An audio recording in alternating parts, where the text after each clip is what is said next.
ॐ सोमनाथाय नमः।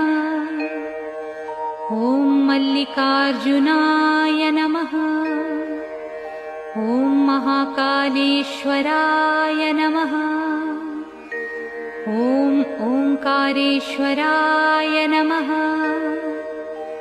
ॐ वैद्यनाथाय नमः। ॐ भीमशंकराय नमः। ॐ रामेश्वराय नमः। ॐ नागेश्वराय नमः। ॐ विश्वेश्वराय नमः।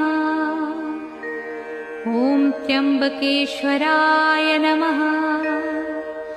ॐ केदारेश्वराय नमः। ॐ भुस्मेश्वराय नमः।